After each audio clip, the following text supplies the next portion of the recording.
Good morning students. आज मैं आपके साथ डिस्कस करने वाला हूँ क्लास 12 का chapter relations and functions.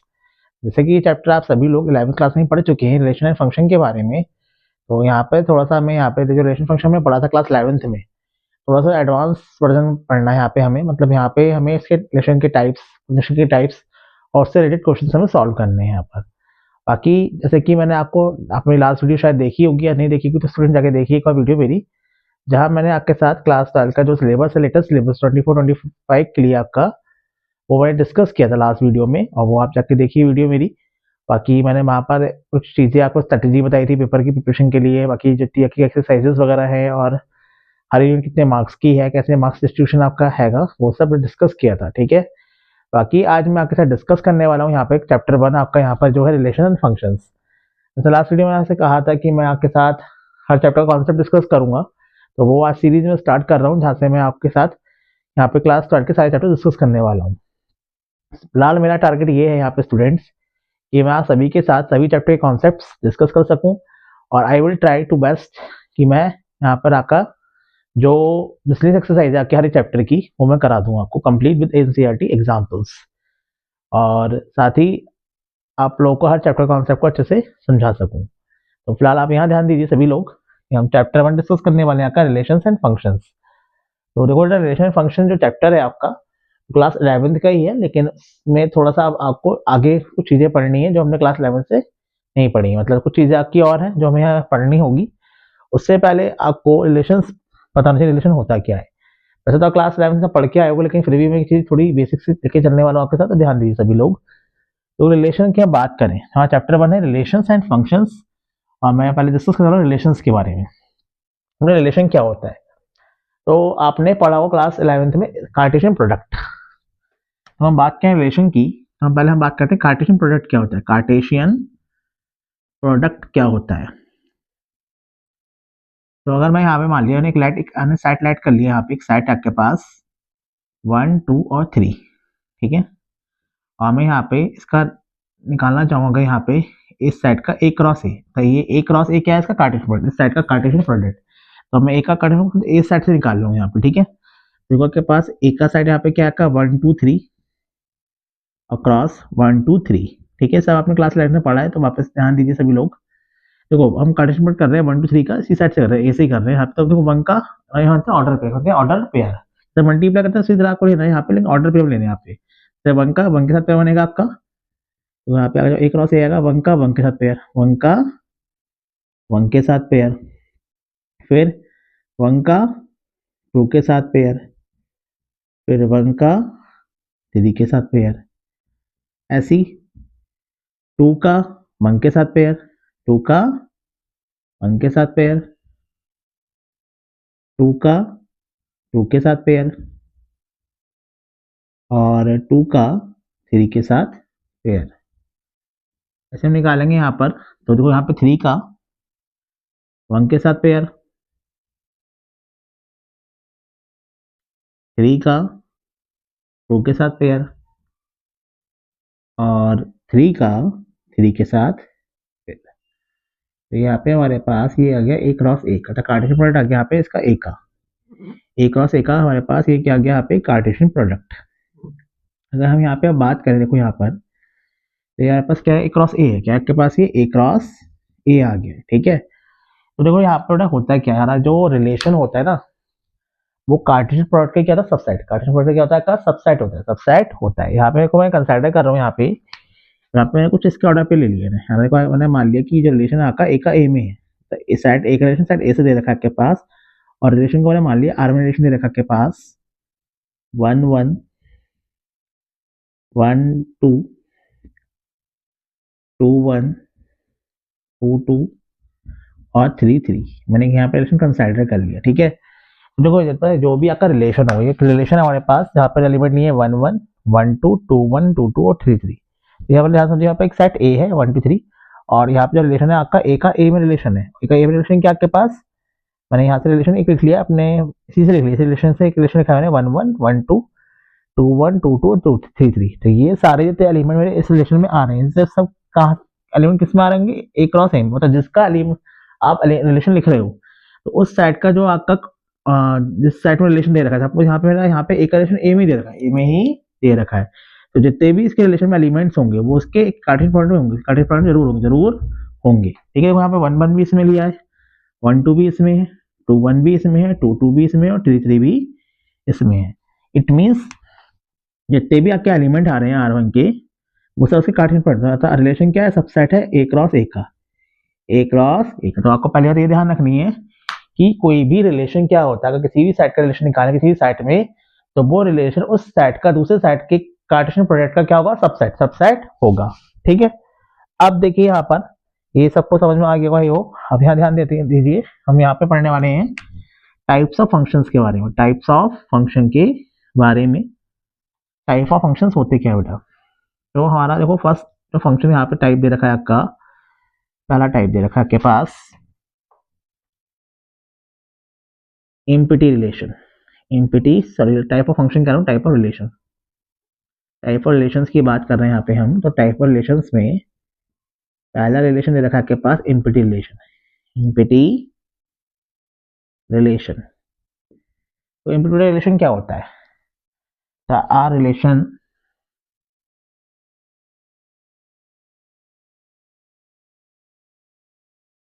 is said to be empty, said to be empty। relation of A said to be empty if no element of set A, no element of the set A is not related to, is not related to any other element of set A, element of set A। मतलब देखो यहाँ पे कोई relation का implication कब कहलाएगा? Relation A of A is set to B, relation का A में होगा, सेट टू बी इम्प्टी होगा। कब होगा? जब कोई भी सेट ए का एलिमेंट किसी भी दूसरे सेट ए के एलिमेंट से रिलेटेड नहीं होगा। देखो यहाँ पे समझो ध्यान से, मैंने यहाँ मान लिया का रिलेशन क्या है? सेट ए का सेट ए में रिलेशन दे रखा है, सेट ए का रिलेशन सेट ए में दे रखा है। तो ये इम्प्टी कब होगा? जब कोई भी जो आपका एलिमेंट होगा, कोई भी एलिमेंट इसका इसमें रिलेटेड नहीं करता, तो यहाँ पे कोई एलिमेंट आपका आएगा ही नहीं, कोई एलिमेंट यहाँ पे आपका आएगा नहीं। तो क्या होगा आपका? ये एम्प्टी सेट। इसे 5 से लिखते हैं या फिर लिखते हैं इस तरह से, इससे लिखते हैं। और देखो ये जो आपका पता है एम्प्टी सेट हर एक सेट का सबसेट होता है, हर एक सेट का सबसेट होता है। तो हमारा ऐसा रिलेशन जिसमें कोई भी एलिमेंट एक सेट का दूसरे सेट के एलिमेंट से रिलेटेड ना कर, रिलेट ना हो, तो कोई एलिमेंट ही ना हो उस रिलेशन में, तो रिलेशन कैसा होगा? एम्प्टी रिलेशन है ना, या बाइट रिलेशन बोल सकते हैं यहाँ पर आप। और आपको पता है कि जो आपका एम्प्टी रिलेशन होता है वो एम्प्टी, जो आपका कोई भी आपका एलिमेंट एम्प्टी होता है यहाँ पर, तो अगर कोई भी सेट एम्प्टी होता है तो वो एम्प्टी सेट हमेशा हर एक सेट का सबसेट, हर सेट का सबसेट होता है। तो ये भी क्या होगा? सबसेट किसका होगा? आपका ए क्रॉस ए का, ए क्रॉस ए का सबसेट होगा। और यहाँ पे कोई भी रिलेशन इस एलिमेंट में कोई भी इस रिलेशन में कोई भी एलिमेंट नहीं आ रहा है, इसलिए कैसा है आपका? Empty relation, empty relation. ठीक है, तो दूसरा देखिए यहाँ पे आपका सेकंड टाइप है यहाँ पे रिलेशन का, यूनिवर्सल रिलेशन। यूनिवर्सल रिलेशन ये क्या होता है आपका?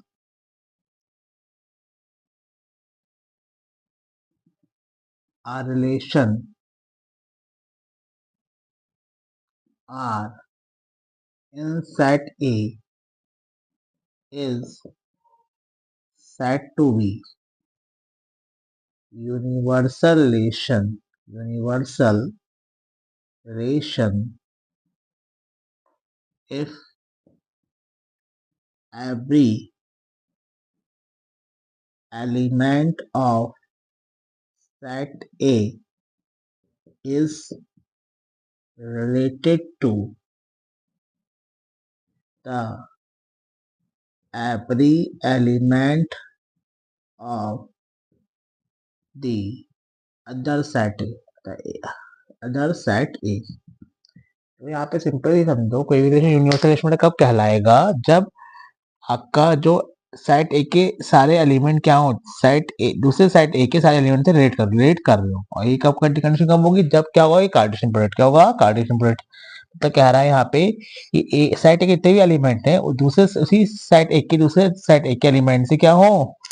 रिलेट कर रहे हो तो मतलब सारे एलिमेंट सारे ऑर्डर पर इसमें आ जाएंगे, सारे एलिमेंट इसमें आपके आ जाएंगे। मतलब रिलेशन मतलब क्या कह रहे हैं यहाँ पे, जो रिलेशन क्या होगा आपका ए क्रॉस ए होगा, मतलब यहाँ पे कार्टेशियन प्रोडक्ट होगा, है ना। रिलेशन का यहाँ पे A1 to 3 है और यहाँ पे रिलेशन क्या हो आपका ए क्रॉस ए हो, तो सारे एलिमेंट क्या हो, खुद से ही रिलेट करें, खुद से ही रिलेट करें। तो ऐसे सेट को रिलेशन को क्या बोलते हैं, यूनिवर्सल रिलेशन कहते हैं, ठीक है। अब देखिए यहाँ पे थर्ड टाइप आपके पास रिफ्लेक्सिव रिलेशन, ये क्या होता है आपके पास, ठीक है। यहाँ पर रिफ्लेक्सिव कब होगा आपका, इफ ए बिलोंग टू क्या हो यहाँ पे आपका आर हो, और एवरी ए क्या कर रहा है, बिलोंग कर रहा हो आपका सेट ए में। देखिए यहाँ पर से समझते हैं एग्जाम्पल से। यहाँ पे आपका एक सेट रिलेशन दे रखा है आपके पास, मैंने मान लिया 1 1 1 2 2 1 2 2 और 3 3, ठीक है। रिलेशन यहाँ पे दे रखा है ये, और यहाँ पर सेट यहाँ पर वही है A1 to 3 सेट है, और रिलेशन हमारे पास ये दे रखा है इसका, ठीक है। आर का ए का ए में रिलेशन, ए का ए में रिलेशन है, रिलेशन आपका ए का ए में रिलेशन आपके पास, रिलेशन आपके पास ये गिवन है। क्योंकि रिफ्लेक्सिव कब होगा, देखो यहाँ पे, देखो क्या इसका मतलब ये है कि जो भी आपका सेट ए है, हमने सेट ए यहाँ पे से हम बोल लिया 1 to 3 है, तो जो भी हम रिलेशन ले रहे हैं, जिसका रिलेशन देखा हमें एक रिलेशन ए में ले रहे हैं, और ए में क्या एलिमेंट आ रहे हैं 1 to 3 आ रहे हैं, तो जो भी गिवन सेट है उसके सारे एलिमेंट खुद से रिलेट करेंगे। तो 1 का रिलेशन 1 से हो, 2 का 2 से हो, 3 का 3 को, मतलब इनका हर एक का रिलेशन खुद से होना जल्दी, खुद से होना होगा, तभी क्या होगा का रिफ्लेक्सिव रिलेशन होगा। तो 1 1 2 2 और 3 3 बिलोंग टू आर कर रहे हैं, और ऑल 1 2 3 बिलोंग टू क्या है आपके ए है, क्या है ए। तो क्या होगा आपका, दैट इज मतलब यहाँ पर ए क्या कर रहा है, आर को बिलोंग कर रहा है, आर को बिलोंग कर रहा है, आर इज रिफ्लेक्सिव। आर का रिलेशन आपका रिफ्लेक्सिव रिलेशन है, ठीक है।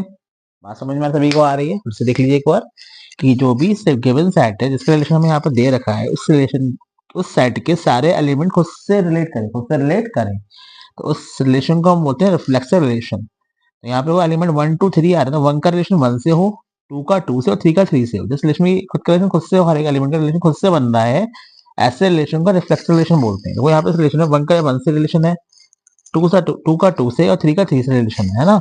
तो ऐसा रिलेशन क्या कहलाएगा आपके पास, देखो यहाँ पे आके 1 1 2 2 3 बिलोंग टू आर कर रहे हैं, और ऑल 8 1 2 3 बिलोंग टू ए कर रहे हैं। It means A belong to R है, और आर कैसा का रिफ्लेक्सिव रिलेशन हैगा, ठीक है। अब देखिए यहाँ पर दूसरा हम पढ़ेंगे यहाँ पर सिमेट्रिक रिलेशन क्या होता है आपका, सिमेट्रिक रिलेशन यहाँ पे ये होता है कि if A B belong to R implies that, ये imply कर रहा है, implies that B A belong to R, all A B belong to A. मतलब यहाँ पे A B belong to R कर रहा है, और ये इंप्लाइज करे कि बी ए बिलोंग टू भी आर करे, तो और ऑल ए बी आपके बिलोंग कर रहा है ए में, तो ये ऐसा रिलेशन आपका सिमेट्रिक रिलेशन है, ठीक है। एग्जांपल समझते हैं यहाँ पर, रिलेशन मैंने ले लिया यहाँ पर 1 1, जो पिछले रिलेशन को लेके चल रहा है, एग्जांपल 1 1 1 2 2 1 2 3 3, ठीक है। यहाँ से देखो यहाँ पर आपका, यहाँ पे 1 2 बिलोंग टू क्या कर रहा है, आर कर रहा है, ठीक है। देन 2 1 बिलोंग टू भी आपका आर कर रहा है ना, 1 2 belong to R as a भी belong to R. Similarly implies कर रहा है, ये implies that 2 1 belong to R as B A belong to R, है ना। यहाँ पे ध्यान रखना, अगर आपको सिमेट्रिक पहचानना है, अगर यहाँ पर ए बी देखा तो बी ए हो जाए, बी जरूर मिलेगा तभी आपका सिमेट्रिक होगा। किसी भी रिलेशन के अंदर अगर आपका ए बी का पेयर उसका बी ए का पेयर मिलना जरूरी, तभी आपका सिमेट्रिक है। तो यहाँ पर 1 1 2 2 और 3 3 तो आपस में रिलेटेड है ही, आपस में रिलेट कर ही रही है। यहाँ पे 1 2 देखा था तो 2 1 है, तभी ये सिमेट्रिक है, तभी ये सिमेट्रिक है, मतलब सिमेट्रिक नहीं होता। ख्याल रखोगे, आपका अगर 1 2 है तो 2 1 होना चाहिए, तो ए बी है तो बी ए होना चाहिए, तभी सिमेट्रिक होगा, सिमेट्रिक रिलेशन कहलाएगा। आर एच कैसा है यहाँ पे आपका सिमेट्रिक है, कैसा है आपका सिमेट्रिक रिलेशन है। ऐसे हम बात करते हैं यहाँ पर एक और टाइप ट्रांजिटिव रिलेशन की, ठीक है। कोई ट्रांजिटिव रिलेशन क्या होता है आपका, ट्रांजिटिव रिलेशन। तो यहाँ पे लिखोगे, देखो ध्यान रखना, if A B belong to R and B C belong to R implies that, ये इम्प्लाई कर रहा है A C belong to R और all A B C belong to ए।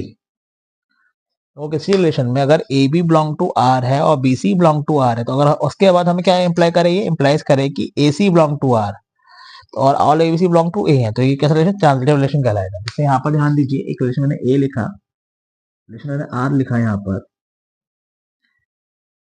1 1 1 2 और यहाँ लिख लिया 2 3 1 3 2 2 और 3 3। देखो यहाँ पर मैं एक एग्जाम्पल को लेट कर रहा हूँ क्लास समझाने के लिए आप सभी को, एक क्वेश्चन करेंगे तो और अच्छे से क्लियर हो जाएगा सभी को। देखो यहाँ पर हमने यहाँ पर देखो दे रखा है, 1 2 बिलोंग टू हमारे पास क्या है, आर कर रहा है, एंड 2 3 बिलोंग टू आर कर रहा है। देखो हमारे पास वही कंडीशन की ए बी, ये ए है, ये बी है, ये बी है, ये सी है। देखो A B belong to R है, B C belong to R, हमारा A C belong to R होना चाहिए, तो 1 3 का रिलेशन आर में होना चाहिए, 1 3 रिलेशन आर में है, देन 1 3 बिलोंग टू आर, या फिर लिख सकते हैं implies that 1 3 belong to R, now all 1 2 3 belong to A. ये तीनों एलिमेंट आपके सेट ए में भी आ रहे हैं, है ना। कैसा रिलेशन आपके पास, आर इज ट्रांजिटिव, आपका आर कैसा रिलेशन है, ट्रांजिटिव रिलेशन कहलाएगा, है ना। ये सभी को समझ में आ रहा होगा आई थिंक, है ना। ये तीनों रिलेशन क्लियर हो गए। जहाँ पे देखो आपका पहला, देखो यहाँ पे रिफ्लेक्सिव रिलेशन क्या था आपके पास, जहाँ पे हर एक एलिमेंट का खुद से रिलेशन होता है, किसी गिवन सेट का रिलेशन आप निकाल रहे हैं, आपका दे रखा रिलेशन, उस सेट के सारे एलिमेंट खुद से रिलेटेड होकर होंगे, है ना, तो वो आपका रिफ्लेक्सिव रिलेशन कहलाएगा। यहाँ पे सेट ए में एलिमेंट 1 2 3 थे, तो 1 का रिलेशन 1 से था, 2 का 2 से था, 3 का 3 से था, ये रिफ्लेक्सिव रिलेशन कहलाएगा, ठीक है, क्योंकि यहाँ पर हर एक एलिमेंट खुद से रिलेटेड आपका हैगा। सिमेट्रिक में अगर A B belong to R है तो B A belong to R मिलना जरूरी है ना। इसे यहाँ पे देखो, यहाँ पे हमारे पास 1 2 मिल गया तो 2 1 मिलना जरूरी है, तभी आपका ट्रांससिमेट्रिक होगा। तो 1 2 बिलोंग टू आर है तो 2 1 भी आर में बिलोंग कर रहा है, A B belong to R है तो B A belong to R कर रहा है, तो आर सिमेट्रिक भी हो जाता है ऐसे।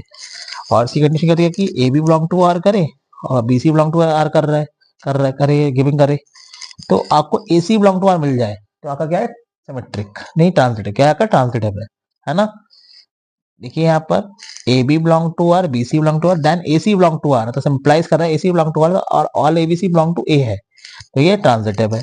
रिलेशन लिया 1 1 1 2 2 3 1 3 2 2 3 3, तो वो 1 2 बिलोंग टू आर कर रहा है, 2 3 बिलोंग टू आर कर रहा है, तो ऐसे ए बी सी मान लिया मैंने। तो यहाँ पे तो ए सी मतलब 1 3 बिलोंग भी आर कर रहा है, तो आर कैसा है यहाँ पे आपका, ट्रांजिटिव है। कैसा है आपका, ट्रांजिटिव। तो यहाँ पे ये सबको समझ में आ रहा होगा ही हो। और एक रिलेशन और ध्यान रखना है यहाँ पर कि एक होता है आपका, आपका 2 3 नहीं है, आपके पास ये 4 रिलेशन टाइप के साथ यहाँ पे ये 5 और ये 6 है। इक्विवेलेंस रिलेशन क्या होता है, इक्विवेलेंस रिलेशन क्या होता है, इक्विवेलेंस रिलेशन, देखो अगर कोई भी relation, a relation is reflexive, relation reflexive भी है, सिमेट्रिक भी है एंड ट्रांजिटिव भी है, transitive, then our relation is said to be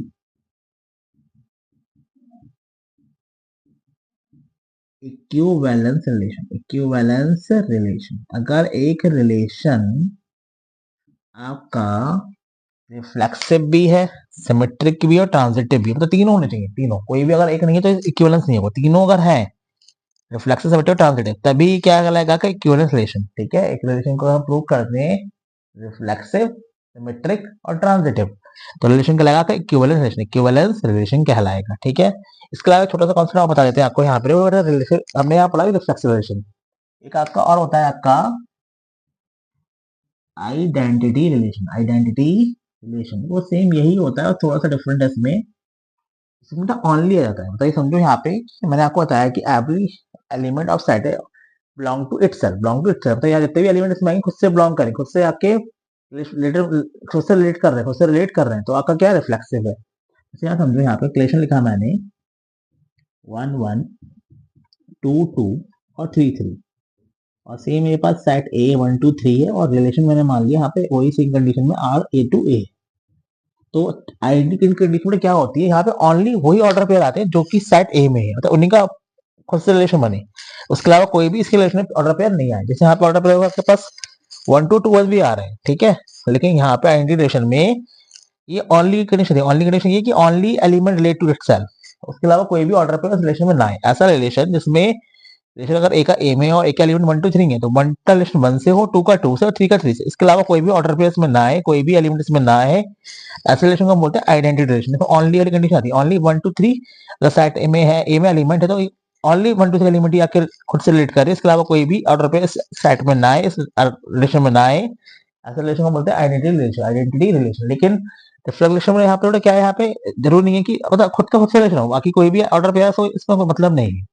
जैसे आपका 1 1 2 2 और 3 रिलेशन का बिलोंग कर रहा है आपस में, बाकी 1 2 2 1 भी आ रहा है, तो ये रिफ्लेक्सिव है। क्या है आपका रिफ्लेक्सिव, लेकिन आइडेंटिटी रिलेशन में खाली यही एलिमेंट आएंगे, इसके अलावा कोई भी ऑर्डर पेयर इसमें नहीं आएगा। तो यहाँ से देखिए, पर हम यहाँ से बोल सकते हैं कि every identity relation is reflexive, but every reflexive relation is not identity relation. ठीक है, every identity relation is reflexive, but every reflexive relation not identity. I hope आपको कौन समझ में आए होंगे। अब देखिए आगे से क्वेश्चन देखते हैं हम लोग।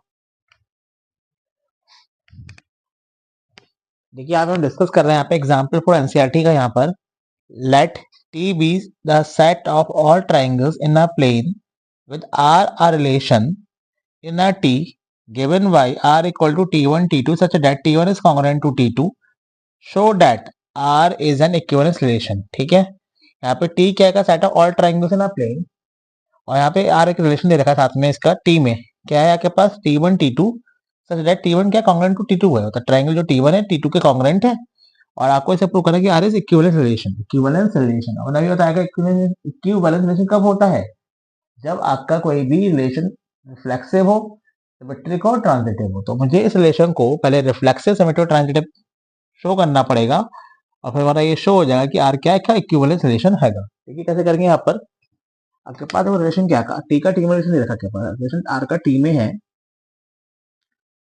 टी का रिलेशन यहाँ पर देखो टी में देखा, सपोज यहाँ पर टी का रिलेशन टी में है, ट्राइंगल रिलेशन दे रखा के पास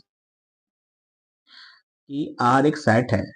ठीक है, यहाँ पे आर रिलेशन आपके पास T1 और T2। ठीक है, ये दो ट्राइंगल है यहाँ पे जो कि T1 is congruent to T2, T1 is congruent to T2, है ना। तो हम कॉन्ग्रुएंट कंडीशन सब लोग जानते हैं कि अगर triangle T1 congruent triangle T2 के, इट मींस जो ये दो ट्राइंगल्स होंगे, है ना, ये ट्राइंगल T1 मान लिया मैंने और ये ट्राइंगल T2 मान लिया, तो इसके सारे साइड इक्वल होंगे और सारे एंगल्स भी क्या होंगे, आपस में इक्वल होंगे, इक्वल होंगे,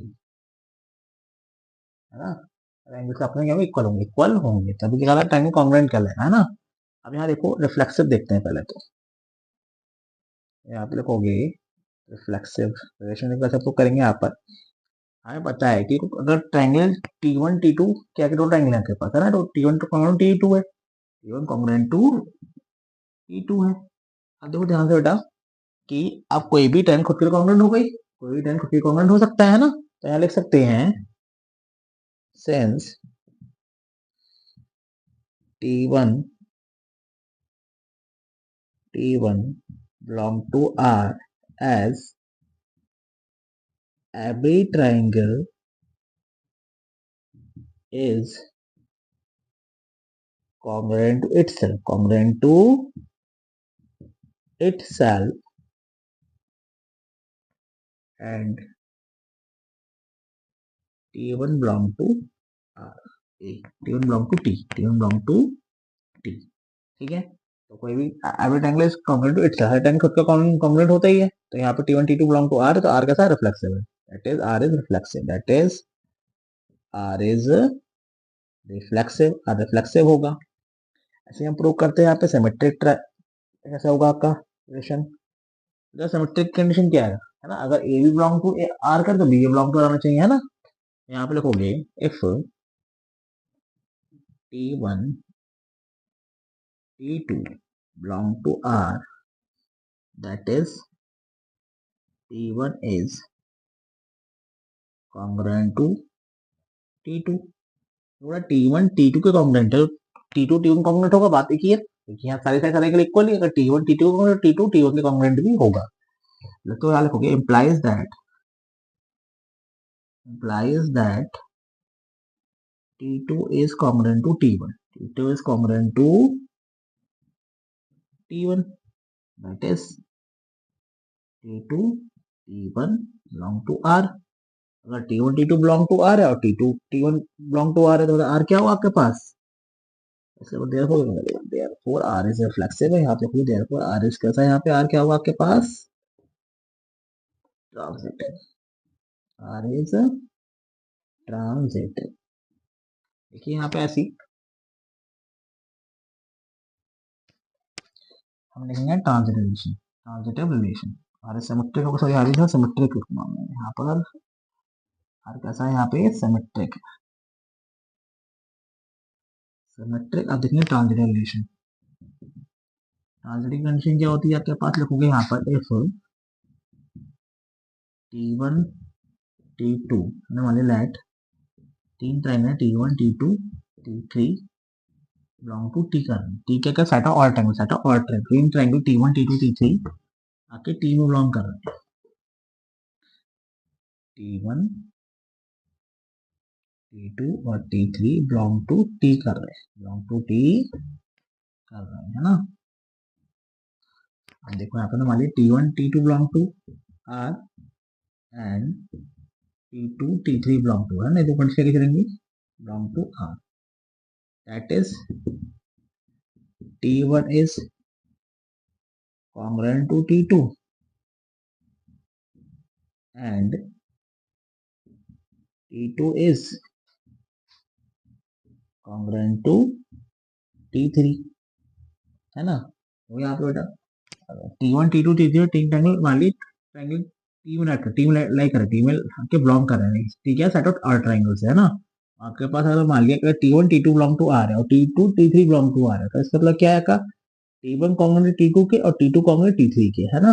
अब मेरी बात ध्यान समझना, तो T1 देखो जो T2 और T1 के कॉन्ग्रुएंट है, जो T2 और T3 के कॉन्ग्रुएंट है, तो दो ट्रायंगल सेम ट्रायंगल कॉन्ग्रुएंट है, तो ट्रायंगल आपस में कॉन्ग्रुएंट होंगे नहीं होंगे, क्योंकि जो T1 है वो भी T2 के कॉन्ग्रुएंट है, और जो T3 है वो भी T2 के कॉन्ग्रुएंट है, बट T1 भी T2 के कॉन्ग्रुएंट है, T3 भी T2 के कॉन्ग्रुएंट है, T1 T3 आपस में क्या होंगे, congruent. implies that T1 is congruent to T3, that is T1 T3 belong to R। देखो यहाँ पे आपके पास T1 T2 belong to R है, T2 T3 belong to R, हम क्या बोल गया, T1 T3 belong to R, तो A भी belong to R, BC belong to R, तो AC belong to R मिल गया। तो R कैसा है यहाँ पे आपका, R is transitive, R is transitive। अगर मैंने आपको अभी बताया था, कोई भी रिलेशन अगर रिफ्लेक्सिव भी है, सिमेट्रिक भी और ट्रांजिटिव, तो क्या लगा आपका, equivalence relation, hence R is an equivalence relation। I hope आपको कौन सा समझ में आएगा, ये एग्जाम्पल समझ में आया होगा, ठीक है। अब यहाँ पर डिस्कस करते हैं नेक्स्ट एग्जाम्पल, तो कोई एग्जाम्पल और लेकर आपके लिए मिसलेनियस का एग्जाम्पल है, एग्जाम्पल 18। और मैंने आपको अभी ये बात बताई थी शायद आपकी फर्स्ट वीडियो में भी, यहाँ पर जो स्टूडेंट आज देख रहे हो तो सुनिए ध्यान से। एक तो देखो बेटा, आप अगर मैथ्स में अच्छा स्कोर चाहते हो, तो एक तो पहले आप सारे चैप्टर्स की कॉन्सेप्ट अच्छे से क्लियर कर लो, बहुत अच्छे से कॉन्सेप्ट, एनसीईआरटी कॉन्सेप्ट आपको आना जरूरी है। उसके अलावा आप इसकी मिस्टेक से जरूर करना, हर एक चैप्टर की मिस्टेक से आपको करनी है, मस्ट करनी है। तो क्वेश्चन मोस्टली आके नहीं मिसलेनियस देखे जाते हैं, और ये कॉन्सेप्ट करने में करना सब है, लेकिन ये हमें कोई भी क्वेश्चन, कोई भी एग्जाम्पल नहीं छोड़ना मिसलेनियस का, ठीक है, ये ध्यान रखना आप लोग, ये भी आपको प्रैक्टिस करना है साथ में, ठीक है। अब देखिए, if R1 R2 are equivalent relations in set A, show that R1 intersection R2 is also an equivalence relation। तो कैसे प्रूव करेंगे, थोड़ा हमें गिवन कर दिया कि R1 R2 क्या के इक्विवेलेंट रिलेशन है इन सेट A में R1 R2 इक्विवेलेंट रिलेशन है, हमें प्रूव करना है दोनों का इंटरसेक्शन, ये क्या होता है, इंटरसेक्शन होगा, इंटरसेक्शन भी क्या है आपका, इक्विवेलेंस होगा, इक्विवेलेंस रिलेशन शो करेगा। ठीक है, कैसे करेंगे, यहाँ पे हमें गिवन है if R1 R2 are equivalence relation, R2 are equivalence relation मतलब ये तीनों होगा, है ना। सेंस तो इसका ये हो गया कि R1 R2 कैसा आकर reflexive, R1 R2 is reflexive, R1 R2 का रिफ्लेक्सिव है, रिफ्लेक्सिव होगा किसी में इक्विवेलेंस रिफ्लेक्सिव भी होगा, है ना। अगर R1 R2 इक्विवेलेंस है तो रिफ्लेक्सिव होगा, रिफ्लेक्सिव मतलब क्या हो गया, दैट इज R1 भी आपका ए में बिलोंग कर रहा है और आपका R2 भी ए में बिलोंग करेगा, है ना, खुद का रिलेशन खुद से होगा और ऑल ए बिलोंग टू क्या करेंगे, ए में करेंगे, है ना। अब देखिए यहाँ पे अगर R1 भी ए में बिलोंग कर रहा है और R2 भी ए में बिलोंग कर रहा है, अगर कोई चीज दोनों में बिलोंग, दोनों में क्या कॉमन है, दोनों में क्या है कॉमन है, तो हम लिख सकते हैं कि जो ए है वो ए में भी जो ए है आपका ऑर्डर पेयर है वो R1 में भी, और जो ए आपका ऑर्डर पेयर है वो R2 में भी है, मतलब जो ए ऑर्डर पेयर है वो R1 R2 क्या कॉमन है, क्या है कॉमन, इन दोनों के इंटरसेक्शन में होगा, इन दोनों के इंटरसेक्शन में भी होगा, तो R1 इंटरसेक्शन R2 में भी आपका ए बिलोंग करेगा। और अगर हमारे पास R1 इंटरसेक्शन R2 ए में बिलोंग कर रहे हैं और ऑल ए बिलोंग टू ए कर रहे हैं, तो लिखोगे देयरफॉर R1 इंटरसेक्शन R2 कैसा इज रिफ्लेक्सिव, क्या हो गया आपके पास, ये रिफ्लेक्सिव हो जाएगा आपके पास। ऐसे देखो यहाँ लिखोगे आपका R1 R2 रिफ्लेक्सिव है, सेंस तो क्या क्या होगा आपके पास, ये सिमेट्रिक भी होगा, R1 R2 इज सिमेट्रिक, का ये सिमेट्रिक है, इट मींस सिमेट्रिक कंडीशन क्या होती है आपके पास कि R1 belong to A B then implies that R2 belong implies that R1 belong to B, है ना। और यहाँ पे ऐसे लिखोगे similarly for R2 belong to A भी होगा, ये भी आपका क्या कहते हैं, आपका क्या है सिमेट्रिक, इक्विवेलेंस रिलेशन होगा तो ये भी सिमेट्रिक शो करेगा, implies that R2 belong to B है, और यहाँ पे all AB belong to A, तो ध्यान से पढ़ा यहाँ पे R1 में भी आपका ए भी R1 में बिलोंग कर रहा है, ए और ए भी R2 में बिलोंग कर रहा है, तो ये इसके इंटरसेक्शन में बिलोंग करेगा, बिलोंग टू ए बी, ऐसे यहाँ पे ये इंप्लाइज करेगा, इंप्लाइज दैट कि R1 और इसके जो बी ए बी है ये दोनों बिलोंग कर R1 R2, तो ये इसके इंटरसेक्शन बिलोंग करेगा, इंटरसेक्शन में बिलोंग करेगा क्योंकि बी R1 में भी और R2 में भी है, तो यहाँ पे आ गया R1 intersection R2 A B में बिलोंग कर रहा है, और ये इंप्लाइज करेगा कि R2 R1 intersection R2 B ए में बिलोंग कर रहा है, बी ए में भी बिलोंग कर रहा है, तो ये कैसा आपका यहाँ पर यहाँ का सिमेट्रिक है, therefore R1 intersection R2 is symmetric.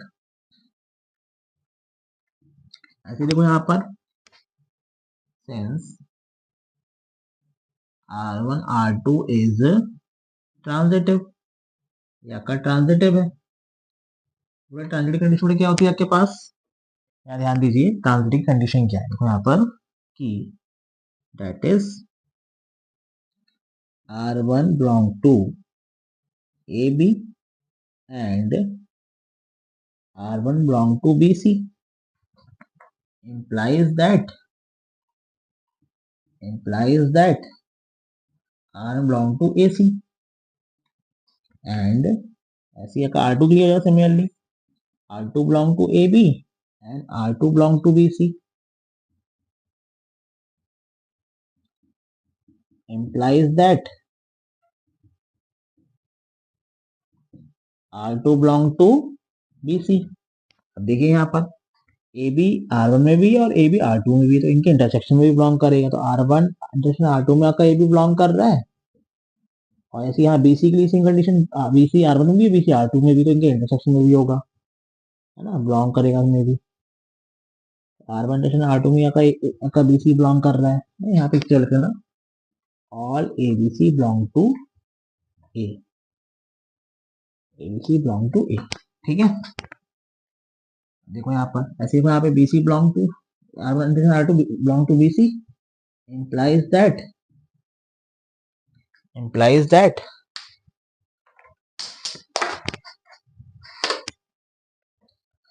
देखिए यहाँ पर implies that R1 intersection R2, यहाँ पे वो R1 AC R1 में भी AC आपका R2 यहाँ पे AC होगा, R2 में भी, तो यहाँ पे R1 इंटरसेक्शन R2 में होगा AC बिलोंग करेगा, ठीक है। अब देखो यहाँ पे बेटा कि R1 इंटरसेक्शन R2 में A भी बिलोंग कर रहा है, R1 इंटरसेक्शन R2 में BC बिलोंग कर रहा है। ये इंप्लाइज कर रहा है कि R1 AC जो है R1 इंटरसेक्शन R2 में बिलोंग कर रहा है। ठीक है, मतलब यहाँ पे क्या हुआ आपके पास, ये की कंडीशन किसकी होती है, कि ट्रांजिटिव की। लिखोगे therefore R1 intersection R2 is transitive. अब यहाँ देखिए बेटा, यहाँ पर ध्यान से R1 इंटरसेक्शन R2 रिफ्लेक्सिव भी है, R1 इंटरसेक्शन R2 सिमेट्रिक भी है, R1 इंटरसेक्शन R2 क्या ट्रांजिटिव भी है। तो क्या हुआ आपके पास, यहाँ लिख सकते हो, मैं साइड में पढ़ देता हूँ यहाँ पे, therefore R1 intersection R2 is also an equivalence relation। I hope आपको एग्जांपल समझ में आया होगा। और अब हम नेक्स्ट वीडियो डिस्कस करने वाले हैं आपके साथ फंक्शंस के कुछ कॉन्सेप्ट और कुछ एग्जांपल। देखते रहिए ये वीडियोस। Thank you.